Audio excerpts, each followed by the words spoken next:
And after the shouting, I guess I can be back and continue with the show. Well, let's now switch lanes to something else. But before we switch lanes, my guest today is Mr. Timothy Benton. Mr. Benton, thank you for coming today. Thanks for having me. He's a well-known actor. I'm sure you can't forget this face.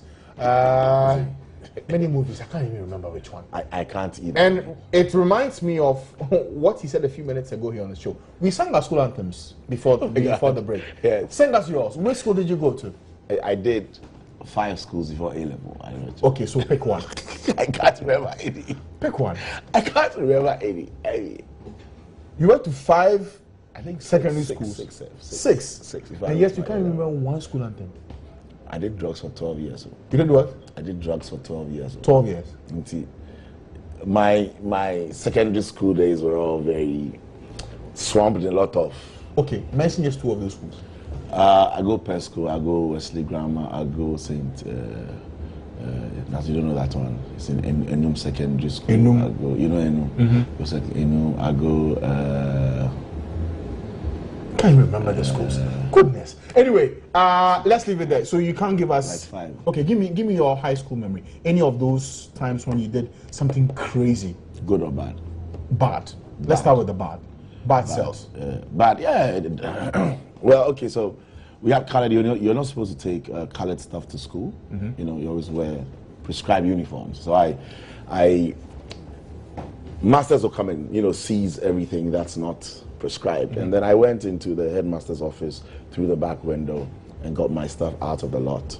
And I was walking back to the dormitory where it was like, hey, Timo. I didn't know that the housemaster was checking me out from his balcony. So after all the hail him, housemaster came and they crucify him and I was expelled. Crucify him? As in expelling me. What's a memory? Anyway, now, you will see him there at the school reunion. Yes, you will, won't you? School reunion tomorrow. Absolutely. Independence Day. So I just don't know. Yeah, hold on, something about it. I'll probably just do a little bit of everything. You'll be in there in the mix. Anyway, let's talk about something else that you're doing, which is quite commendable. Often when we see men of God deliver messages, it's good. But when you see those not particularly in that space, actors, musicians, stopping their usual trade and devoting that talent to God, it's worth commending. What is inspiring this idea in the first place? Well, a couple of years ago, I went into a church and the lady looked at me like this and put me in the back seat. And I'm thinking, okay. And the first song that came to mind was, and people see you and put you in a particular bracket, as in you're either practicing a vice or something, just because you are out there. They think that, okay, let him sell the third seat or fourth seat. No, not the front, because he's into something, And I've also noticed that we are one of the biggest purveyors, biggest motivators of young people to do evil, or good for that matter. So if, for instance, they watch the television show or a movie and they saw me in a do-rag, smoking a cig with my sagging jeans, they wouldn't look at the morale of the film. What they would do is they would just do it. That kind of element. And begin to do it. And so then if they see me saying, listen, you need Jesus, they relate to me than they would their traditional pastor. Or if they saw Majid, for instance, or Kewa, or Black Rasta, or somebody saying, you need Jesus. It resonates with them positively than they would. Or somebody say, but when they hear these people they see on television say these things, hear on radio, musicians and all saying these things, then it sits well with them, and then so you're able to. Do they just say it, or they are true ambassadors of what they profess? Well, that's a very good question. Over time, I've noticed that we started 5 years ago, and over time, I've noticed that it has some sort of a double-edged impact, because the people who listen change, the people who are speaking change. So, for instance, Majid Michel was at the very first one, and now where is he? We've been in Uganda, we've been in Kenya, we've been in Cameroon, preaching the gospel in churches, not going to like a club or going for a premiere or something. And this evening, we're speaking in Dansoman. A couple of weeks ago, it went viral. He was laying hands somewhere. It's a process that people didn't see when it started. But when he came and said, listen, Jesus, he was a Christian then. It's just that when you start to profess, there's something about the tongue. When you start to speak, it begins to take shape. And so the more he speaks about Jesus, the more it has an effect on you. Now, before you even get within that space, what happens is that a lot of prayer goes into who speaks at the event, so that the credibility of the event is not, drawn into, exactly. And so we go through that, and then so everybody who is there has a Jesus factor, but of course they're still human, and so they have their little flaws and little difficulties and challenges they're going through.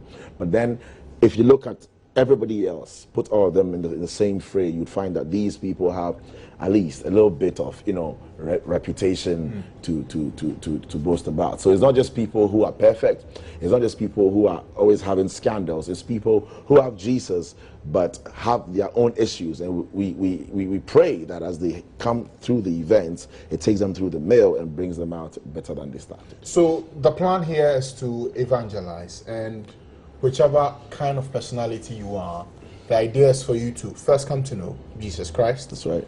Get saved, and then transcend what you have to others who may not know him. That's the plan here. Exactly. Almost everybody who comes to speak at the event knows Jesus, has known Jesus for a while as a Christian. The bigger picture is that God brought you where you are today, not because of you. He brought you where you are to give you influence, so that he can ride on that influence to touch lots of lives. Yeah. And so God took me into drugs for 12 years. So now I enter a ghetto, and Charlie, I'm popping. I mean, I can enter a ghetto, and everybody else, the boys I'm with, can't sit down, and I'm flowing the boys because they're my kind of people, and then I can preach the gospel to them. Why? Because I've been there.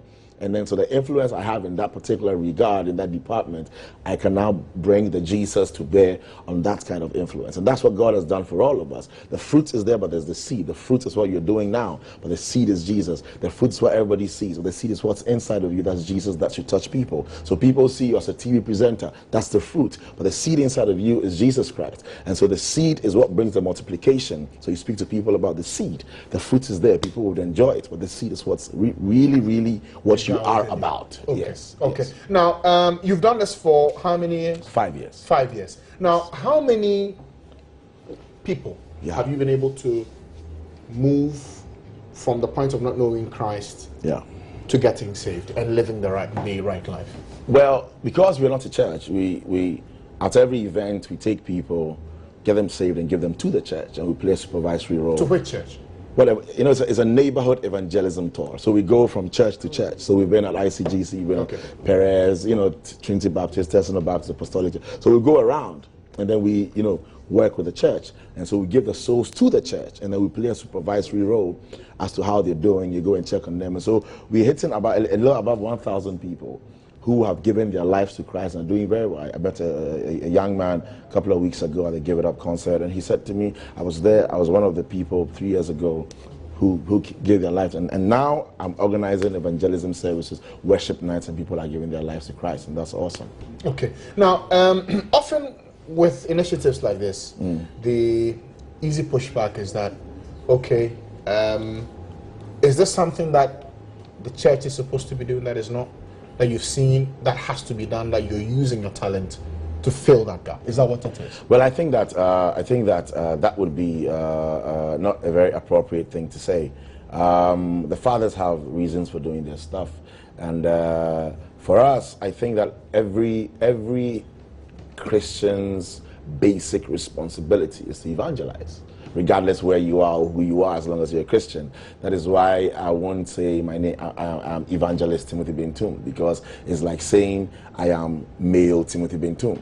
My basic responsibility is to evangelize. And so, like say I'm Father Timothy Bentum. My basic is to be a father to my kids. I don't give a title to myself for taking care of my kids and my wife. So I'm saying that it is a basic responsibility we have as Christians to evangelize. And so I'm not just necessarily filling a void, but I'm just doing as God has set us on earth to do. As to whether there's a void or not, God is the best judge. And people are funny. Before somebody's quoting you somewhere, and you say that, nah. I just think that in my corner, God has set me to do a particular job, and I'm making sure I do it to the very best of my ability. Okay. Next stop is where? The Maker's House. The Maker's House is in Kwabinya, Dr. Boerinya Meche. Kwabinya Point 4 seats about 2,000 people. When is it happening? On Sunday. This Sunday? 30th October, 4 p.m. 4 p.m. 4 p.m. Okay. Yes. For anyone who wants to pass through, what should they expect? It's crazy. I mean, there's Tego Sisters, there's SP Kofi Sapon, there's Sisi Chum, there's Jeremiah Yeboah, there's myself, there's Majid, there's Pascal Amanfo, there's Keiwa, there's Jeremy Van Gachon. I mean, there's the whole nine. We're about 14 people. There's Foster Romanos, Lexi the comic. You know, it's a blend of word, worship, a little comedy, and then there's the altar call. And so it's just crazy. And after every event, we do a donation. So it's not just us talking Jesus, it's us putting a little bit together and actually donating back to society. Yes. Okay. Thank you so much for coming, Mr. Benson. Thanks for and I'm having sure that for many who are watching, if you're touched, you want to be part of it, the next stop is Accra Benya, the Makers, is it the Makers? The Makers House. The Makers House. Yeah. So you can make it there and be part of this experience and the presence of God. We'll go for a quick break now. We'll come back. We'll wrap up the show here on The Pulse. Stay with us. Thank you.